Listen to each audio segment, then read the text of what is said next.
Hello student, तो आज हम स्टडी करेंगे किसके बारे में?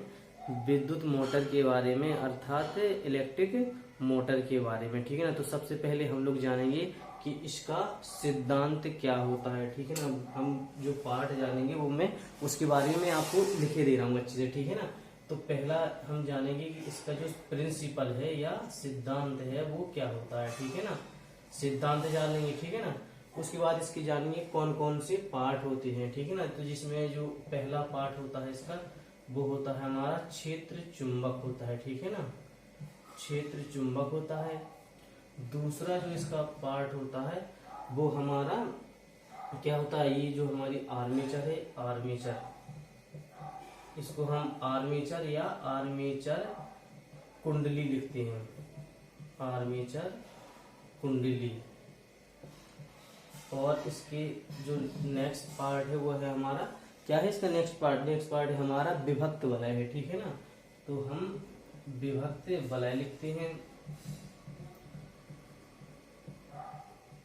विभक्त वलय। और इसका जो अगला पार्ट है हमारा वो है हमारा ब्रुश। इसका अगला पार्ट है हमारा ब्रुश। ठीक है ना।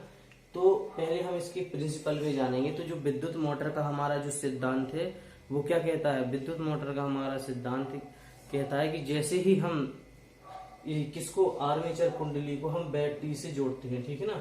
बैटरी से जोड़ते हैं तो इसमें क्या होता है, धारा प्रवाहित होने लगती है। और जैसे ही हमारी धारा प्रवाहित होती है तो क्या होता है, हमारी जो आर्मेचर कुंडली है उस पर क्या होता है, दो विपरीत दिशा में बल कार्य करने लगते हैं, जिससे हमारी ये चुंबकीय क्षेत्र में आर्मेचर कुंडली गति करने लगती है और हमें लगातार विद्युत ऊर्जा से सप्लाई करने से यांत्रिक कार्य हमको प्राप्त होते रहता है। ठीक है ना। तो इसका ये सिद्धांत है, यानी कि जैसे ही हमारी आर्मेचर कुंडली गति करेगी, ठीक है ना, तो हमें लगातार यांत्रिक कार्य प्राप्त होता रहेगा। ठीक है ना।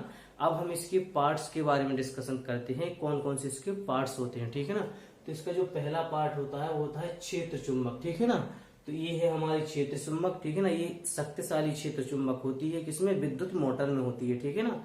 तो इसमें दो ध्रुव होते हैं। हमारा ध्रुव है कौन सा है, एन, जिसको हम बोलते हैं नॉर्थ पोल। ठीक है ना।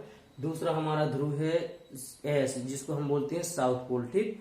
तो एक चुंबक होती है जिसमें दो ध्रुव होते हैं, एन और एस, जिसके बीच में हमारी आर्मेचर कुंडली रखी होती है। ठीक। इसका जो अगला पार्ट है वो है हमारा क्या है, अगला पार्ट है हमारा क्षेत्र चुंबक। ठीक है ना। क्षेत्र चुंबक, तो इसको हम बोलते हैं फील्ड मैग्नेट बोलते हैं। ठीक है ना। तो इसमें जो फील्ड मैग्नेट है उसकी हम स्टडी कर चुके। इसका अगला पार्ट है हमारा आर्मेचर कुंडली। ठीक है ना। तो आर्मेचर कुंडली हमारी A B C D, okay, armature कुंडली हमारी ए बी सी डी होती है। ठीक है ना। अब इसका क्या कार्य होता है, आर्मेचर कुंडली हमारी क्या होती है, चुंबकीय क्षेत्र में लगातार घूमती रहती है। ठीक है। अगर आर्मेचर कुंडली नहीं घूमेगी तो क्या होगा, हमें यांत्रिक कार्य नहीं प्राप्त होगा। ठीक है ना। ये सबसे इंपॉर्टेंट पार्ट होता है विद्युत मोटर का, कौन, आर्मेचर कुंडली ए बी सी डी। ठीक है ना। उसके बाद जो हमारा अगला पार्ट है वो है स्प्लिट वलय या विभक्त वलय, जिसको हम बोलते हैं, हमारे ये लिखा है विभक्त वलय या इसको इंग्लिश बोलते हैं स्प्लिट वलय। ठीक है ना। तो स्प्लिट वलय हमारी ये है एल और एम। ठीक। स्प्लिट वलय हमारी किससे जुड़ी होती है, जो हमारी विद्युत मोटर का नेक्स्ट पार्ट है वो है हमारा ब्रुश। ठीक है ना। ये लिखा है ब्रुश, B1 और B2। तो ब्रुश क्या होता है, ब्रुश हमारा किससे बना होता है, कार्बन से बना होता है ब्रुश। ठीक है ना। अब ब्रुश से हम संयोजक तारों की सहायता से हम ब्रुश को किससे, बैटरी से कनेक्ट कर देते हैं। ठीक। तो ये तो हमारे किसके, विद्युत मोटर के पार्ट हुए। ठीक। अब हम इसके ऑपरेशन के बारे में जानते हैं, क्रिया विधि के बारे में जानते हैं, या इसकी हम वर्किंग के बारे में जानते हैं, किसकी वर्किंग क्या होती है। ठीक है। तो सबसे पहले हम बैटरी से क्या करते हैं, करंट सप्लाई करते हैं। ठीक। जैसे ही हमने करंट बैटरी से सप्लाई किया, ये करंट हमारा आर्मेचर कुंडली में पहुंचा। ठीक है ना। आर्मेचर कुंडली में हमारी दो बल विपरीत दिशा में काम करते हैं। ठीक है ना। याद रखना, या तो हम लेफ्ट हैंड, फ्लेमिंग का लेफ्ट हैंड रूल यूज कर सकते हैं, जो हमारे फोर्स को बताता है, ये चुंबकीय क्षेत्र को बताता है, ये किसको बताता है, विद्युत धारा की दिशा को बताता है। फ्लेमिंग का लेफ्ट हैंड रूल ये है हमारे, मैंने बहुत अच्छे से आपको अपनी नेक्स्ट वीडियो में बता दिया था। ठीक है ना। या हम दूसरा हम यूज कर सकते हैं, कौन सा, राइट हैंड पाल में रूल, ठीक है ना, या दाहिने हाथ के हथेली का नियम, ठीक, जिसमें हमारा ये क्या प्रदर्शित करता है, ये हमारा प्रदर्शित करता है धारा की दिशा को। अगर हम धारा की दिशा में अंगूठे को करेंगे तो ये हमारा क्या होगा, ये जो हमारा भाग है हथेली, इसको हम किसकी तरफ करें, चुंबकीय क्षेत्र की तरफ। तो जो सामने का भाग होता है, सामने का भाग, ये हमारे बल को प्रदर्शित करता है, चुंबकीय बल को प्रदर्शित करता है, ठीक है ना। तो इस तरह से हम करो कट।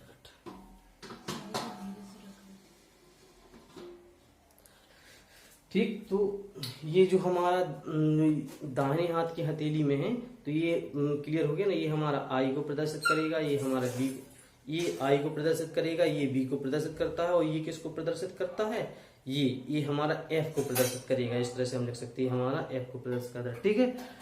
तो अब हम इसमें हम देखेंगे, अगर हम दाहिने हाथ की हथेली का नियम लगाएंगे, तो अगर हम धारा की दिशा में अंगूठी को करेंगे और हम इसको इस तरह से करेंगे, तो हमारे यहाँ जो बल होगा वो अंदर की तरफ कार्य करेगा, ठीक है ना, बल अंदर की तरफ कार्य करेगा। और इसमें हम देखेंगे, तो अगर हम इसको भी अगर इस तरह से करेंगे, इसको इस तरह से करेंगे, तो हमारे यहाँ जो फोर्स है वो बाहर की तरफ कार्य करेगा, क्लियर, ठीक है ना। तो अब क्या होगा कि जब हमारा फोर्स बाहर की तरफ कार्य करेगा, तो इसमें तो ए बी वाली जो साइड है इसमें अंदर की तरफ कार्य कर रहा है और इसमें बाहर की तरफ कार्य कर रहा है, यानी कि दो विपरीत दिशाओं में बल जब लगते हैं तो वो एक बलयुग्म का निर्माण करते हैं, ठीक है। तो जब बलयुग्म का निर्माण करते हैं तो ये कुंडली क्या होती है, अपने आप फिर जब विपरीत बलों में घूमने लगती है, ठीक, यानी कि ये घूमने लगती है, लगातार ये घूमती रहती है और हमको लगातार यांत्रिक कार्य प्राप्त होता रहता है, ठीक है। यानी कि हम कह सकते हैं कि इसमें जैसे ही हम करंट फ्लो कराते हैं, हमारी आर्मेचर कुंडली चुंबकीय क्षेत्र में लगातार घूमती रहती है और हमको यांत्रिक कार्य प्राप्त होता रहता है, ठीक। तो ये तो हुआ हमारा इलेक्ट्रिक मोटर, ठीक स्टूडेंट।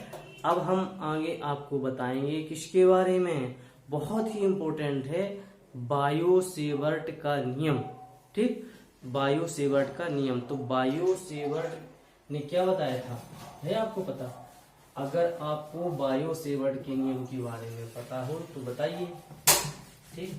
तो बायो-सेवर्ट ने बताया था कि एक हमारी धारावाही कोई चालक लें, ठीक है ना, ये हमारा कोई धारावाही चालक है, इस पे हमें किसी पॉइंट, यानी कि ये हमारा पॉइंट P है, इस पर हमको चुंबकीय क्षेत्र की तीव्रता ज्ञात करनी है, तीव्रता ज्ञात करनी है। इसकी चालक से हमारी, या ये चालक तार है, इससे हमारी दूरी क्या है, R है। अगर इससे इसकी दूरी R है, ठीक है ना, और हम इस पॉइंट P पर चुंबकीय क्षेत्र की तीव्रता हमको ज्ञात करनी है, तो किस प्रकार से हम ज्ञात करेंगे, ये हमें किसने बताया था, बायो-सेवर्ट ने बताया था, ठीक है ना। इसलिए इसको बोलते हैं बायो-सेवर्ट लॉ, बायो-सेवर्ट लॉ, ठीक है ना, बायो-सेवर्ट नियम, ठीक। तो ये हमारा हो गया बायो-सेवर्ट लॉ, ठीक है ना। तो बायो-सेवर्ट ने बताया था, तो इसने बताया था कि अगर हमें बिंदु P पर चुंबकीय क्षेत्र निकालना है तो ये निम्न बातों पर निर्भर करता है। पहला अगर हम इसकी लंबाई हम कितनी मान लें, dl या डेल्टा L मान लें, ठीक। तो जो चुंबकीय क्षेत्र होता है वो किसके, डेल्टा L के अनुक्रमानुपाती होता है। दूसरा, इसमें जो धारा बह रही है इसके भी अनुक्रमानुपाती होता है, ये किसके, I के अनुक्रमानुपाती होता है, ठीक। तीसरा, ये किसके अनुक्रमानुपाती होता है, तीसरा ये किससे, यहाँ से चालक से बिंदु P की बीच की दूरी के वर्ग के व्युत्क्रमानुपाती होता है, ठीक है ना। उसके बाद अगर इसके बीच में एंगल हमारा थीटा है, तो ये थीटा के जो को क्या है हमारी ज्या है, जिसको हम बोलते हैं साइन थीटा, तो साइन थीटा के अनुक्रमानुपाती होता है। अगर हम इसको संयुक्त रूप से लिखें, कंबाइंड फॉर्म में लिखें, तो ये हमारा जो फॉर्मूला होता है वो आता है हमारा V अनुक्रमानुपाती I delta L sign theta upon R square, ठीक है ना। अब हम इसकी जगह पे अगर हम के लिख दें, अनुक्रमानुपाती, जब भी याद रखना, जब भी हम किसी भी फॉर्मूले में अगर अनुक्रमानुपाती हम हटाते हैं तो हमें वहां पर एक कांस्टेंट यूज करनी पड़ती है, ठीक है ना। तो हमने यहाँ पर कांस्टेंट हमने कौन सी यूज कर दी, आई यूज कर दी, ठीक है ना। तो ये हो जाएगा I L sine theta upon R square, ठीक है ना। और जो एक ही वैल्यू बायो सेवर्ट ने बताई वो बताई अपॉन 4 पाई, ठीक। तो अब हम इसकी वैल्यू है जो संयुक्त रूप से हम क्या लिखेंगे, इसकी वैल्यू हम लिखेंगे b बराबर म्यू नॉट अपॉन 4 पाई, ठीक है, I into L sine theta upon R square. यदि हमारा थीटा बराबर 90 है तब हमारा फार्मूला आ जाएगा mu naught upon 4 pi I delta L upon R square, ठीक है ना, ये आ जाएगा। इसके बाद हम लिख सकते हैं इसको वेक्टर फॉर्म में। अब ये हमारा बायो सेवर्ट का मेन फार्मूला है, ठीक है ना, देख लीजिए अच्छे से, b बराबर mu naught upon 4 pi I delta L upon R square, ठीक।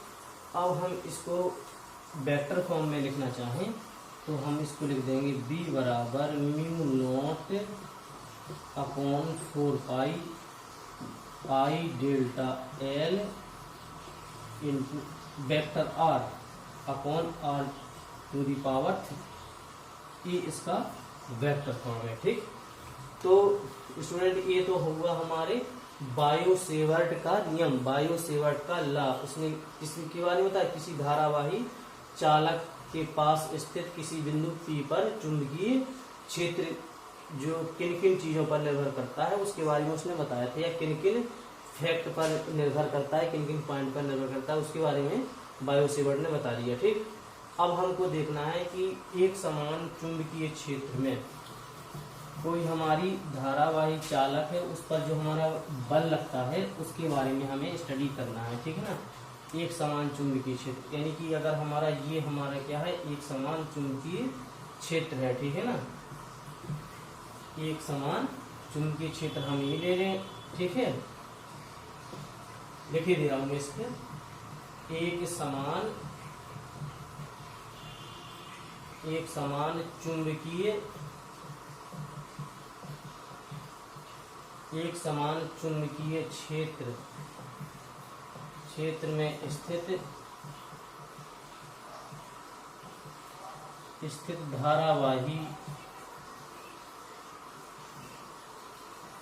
क्षेत्र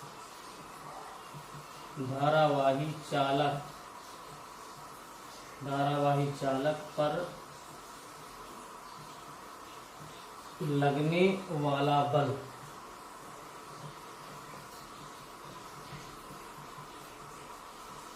एक समान चुंबकीय क्षेत्र में स्थित धारावाही चालक पर लगने वाला बल, ठीक है ना। तो अगर हमारा कोई चालक है एक समान चुंबकीय क्षेत्र पर थीटा कोण पर रखा हुआ है, ठीक है ना, थीटा कोण पर रखा हुआ है, अच्छे से देखना, बिल्कुल क्लियर है सब कुछ, ठीक है ना। थीटा कोण पर ये रखा हुआ है, देखो ये हमारा कोई चालक है, ठीक है ना, जिसमें हमारी करंट आई फ्लो हो रही है, ठीक है ना, आई फ्लो हो रही है, और ये एक समान चुंबकीय क्षेत्र से इस पर थीटा कोण पर बेंड है या झुका हुआ है, ठीक। तो इस पर जो हमारे फोर्स लगेगा वो किन किन पॉइंट पर निर्भर करेगा, ठीक। तो पहले तो ये इसकी लंबाई, ठीक है ना, लंबाई के अनुक्रमानुपाती होता है, इसमें बहने वाली धारा के भी अनुक्रमानुपाती होता है, ठीक है ना, बहने वाली धारा के अनुक्रमानुपाती होता है, ठीक। उसके बाद ये जो इसमें जो क्षेत्र हमारा एक समान उसके भी ये अनुक्रमानुपाती यानी कि बी के ये अनुक्रमानुपाती होता है, ठीक है। उसके बाद जो कोण है उसकी जे आर या हम कह सकते हैं साइन थीटा, ठीक है ना, साइन थीटा के अनुक्रमानुपाती होता है। एक बार मैं फिर से रिवाइज कराई दे रहा हूँ कि जो एक समान चुंबकीय क्षेत्र में स्थित धारावाही चालक पर जो हमारा बल लगता है वो इसकी लंबाई के अनुक्रमानुपाती होता है, विद्युत धारा के भी या धारा के अनुक्रमानुपाती होता है, ठीक है, चुंबकीय क्षेत्र के भी अनुक्रमानुपाती होता है, और किसके इसके बीच में जो कोण बनता है उसकी ज्या के भी अनुक्रमानुपाती होता है, या साइन थीटा के अनुक्रमानुपाती होता है। कंबाइन फॉर्म में अगर हम इसको रखेंगे तो हमें जो इसका जो फार्मूला प्राप्त होगा वो होगा ILB साइन थीटा। ठीक है, तो ये हुआ हमारा एक समान चुंबकीय क्षेत्र में स्थित धारावाही चालक पर लगने वाले बल का फार्मूला। ठीक, अब अगले वीडियो में बताऊंगा लॉरेंज बल क्या होता है। ठीक है ना, फैराडे के नियम क्या होते हैं, और AC और DC जनरेटर के बारे में बताऊंगा। तो बहुत बेहतरीन ये टॉपिक है। ठीक है ना, आप वीडियो को बस शेयर सब्सक्राइब करते रहिएगा और देखना कितनी अच्छी से चुटकियों में आपको फिजिक्स बहुत अच्छे से बता दूंगा। Thank you.